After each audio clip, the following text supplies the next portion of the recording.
अब तक आपने सुना कि कावेरी जी अपनी तीनों बेटियों ईशा, मोहिनी और सुहाना की शादी तीन घर जमाई लड़कों के साथ करवा देती है। उन्हें लगता है कि ये लड़के शायद घर का कामकाज संभाल लेंगे, लेकिन उनके तीनों घर जमाई बहुत आलसी थे। वो नौकरी भी नहीं करते थे और बाहर का काम भी नहीं। कावेरी जी ने अपनी बेटियों से कहा कि वो प्रेगनेंसी का बहाना बनाकर अपने पतियों को सबक सिखाए। अब सुनिए आगे।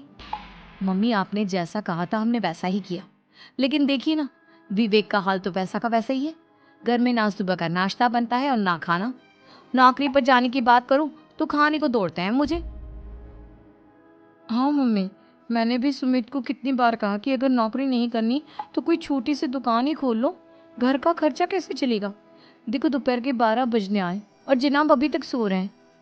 हाँ मम्मी, ईशा और सुहाना ठीक कहती हैं। अविनाश का भी यही हाल है।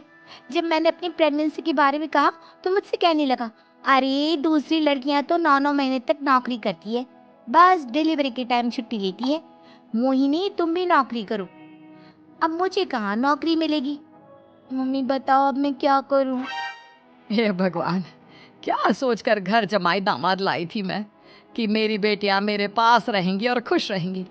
लेकिन इन आलसी दामादों ने तो हमारी जिंदगी को भी प्रॉब्लम में डाल दिया है। मैं तो कहती हूँ मम्मी, हम लोग वापस अपनी जॉब पर जाना शुरू कर देते हैं। बता देते हैं इन लोगों को कि हमने प्रेगनेंसी का बहाना किया है। नहीं नहीं बेटा, ऐसी गलती भी मत करना। अगर तुमने ऐसा किया तो इन तीनों की आदत और खराब हो जाएगी। अरे आज नहीं तो कल कभी तो तुम प्रेग्नेंट होगी, तब वापस यही प्रॉब्लम आएगी। तब क्या करोगी तुम तीनों? हाँ मम्मी, आपकी बात तो बिल्कुल सही है। इन लोगों को तो सुधारना ही पड़ेगा। लेकिन कैसे? अपने बच्चों के आने की खबर सुनकर भी इन लोगों पर कोई असर नहीं हो रहा। पैसे कमाने के लिए घर से बाहर निकलना ही नहीं चाहते ये तीनों। अब मेरे दिमाग में एक प्लान आया है। तुम तीनों चिंता मत करो, उन तीनों को बुलाओ, फिर मैं बात करती हूँ।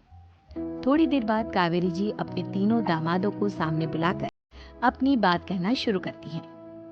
अविनाश, सुमित और विवेक, देखो बेटा, मैं ना तुम तीनों से बड़ा प्यार करती हूँ, इसीलिए तो तुम्हें घर जमाई बना कर रखा है मैंने।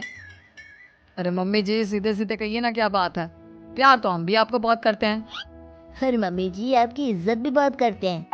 अरे भाई, आपकी जैसी सास और कमाने वाली बीवी सबको मिलती है क्या? हाँ मम्मी, विवेक और सुमित ठीक कह रहे हैं। आपकी बेटी से शादी करके मेरी तो जिंदगी ही अच्छी हो गई है। जानती हूँ मैं, और ये भी जानती हूँ कि तुम तीनों अपने अपनी बीवियों से बहुत प्यार करते हो।